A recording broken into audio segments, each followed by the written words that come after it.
Hello there, and welcome to the Stephen School Alchemy YouTube channel.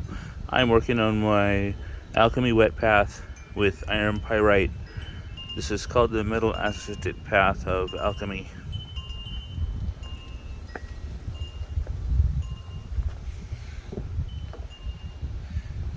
This is my sun dome that I use. It's like a solar oven, like a alchemist oven, secret oven.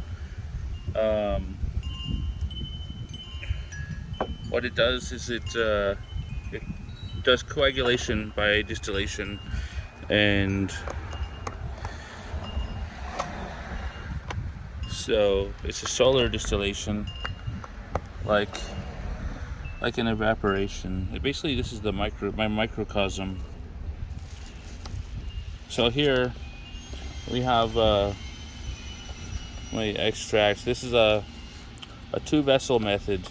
You know, in the writings of the alchemists, the old alchemical manuscripts, they talk about,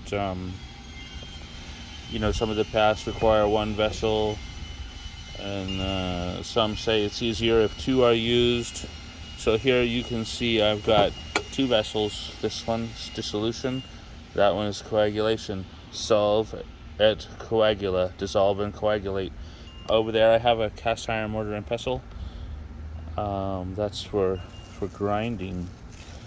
But as we can see in this magnum opus, I did not grind the materials. So over here, the dry earth is ready for imbibition. And we can see this extract has colored the vinegar yellow, a kind of a yellow with a greenish tint. In alchemy, remember the term the green lion. And look at that foliated white earth down there. It's like a white substance. So this is called imbibition. Oh, I splashed. Oh, I see some peacock's tail right off the bat.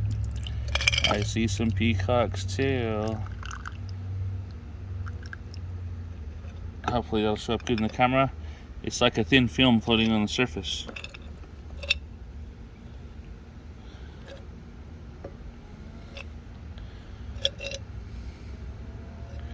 Okay, so let's bring this closer. Yeah, look at that film. Let's see, maybe we turn the flash on. Maybe that'll help. Maybe zoom a little bit. Look at that film, like a thin, oily film on the floating on the surface, reflecting the colors of the peacock's tail.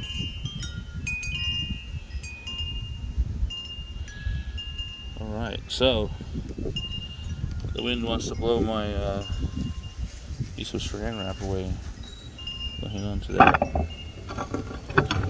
Now, in the writings of Theophrastus Paracelsus, he advised grinding the material as fine as the painters grind the colors, and I've done that extensively in previous works with this mortar and pestle. I've really put a lot of hard work into it, but of course this time, as a test, of course, you know, just to see the differences, I'm running this magnum opus experiment without grinding the material, without grinding it.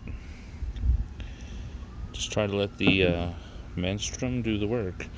Now, in the past, I know I spoke of a two-part menstruum that I normally use. However, I am about to replenish the menstruum in this extract jar, and I seem to be out of the other ingredient. Therefore, I only have the one here. And next time I go to the store, of course, I'll get some more of the others. So the iron pyrite does look different. It's starting to look a bit different, for sure. It's interesting.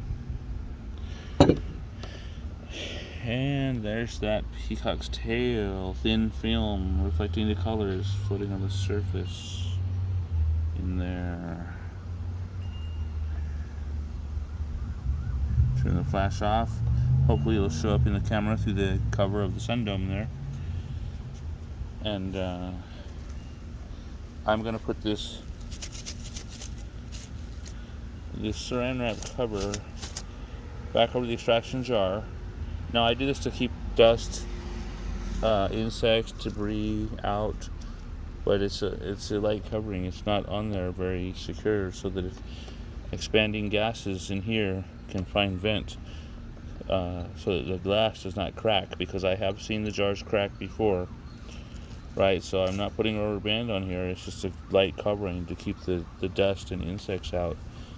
And I could actually use a coffee filter, although if I do, the vinegar will be evaporating while this sits, and it'll also stimulate more of the extract in here to be adhering to the walls of the glass, climbing through recrystallization.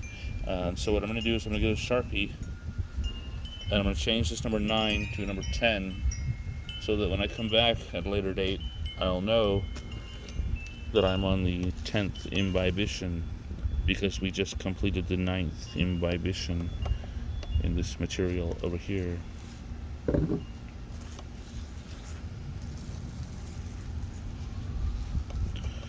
So that's that.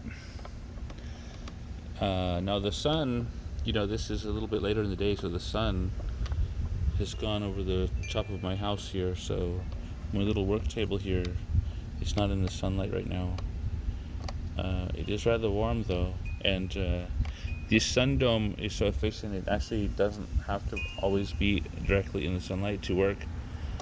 I've actually set it in the house before, where the temperature is much cooler than it is out here, and seen it in there working. The liquid vaporizes and it condenses and coagulates up here on the underside of the dome, and then it beads up and it rolls down the sides to the plate here, where it can find a little bit of vent and evaporate eventually as it recirculates in here.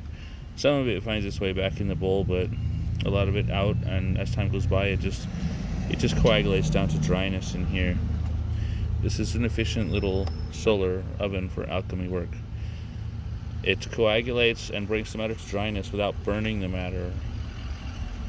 This is important in alchemy, not to destroy it. There are times in alchemy when we use the heat of fire, hot fire, right? But we don't always use it. There's a time and a place for everything.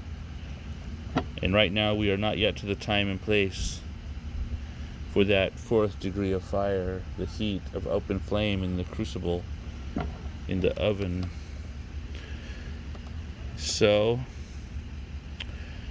that wraps up this episode for today. This is Alchemy Wet Path with Iron Pyrite, the Stephen School. Subscribe for updates. Thank you for watching, and have a nice day.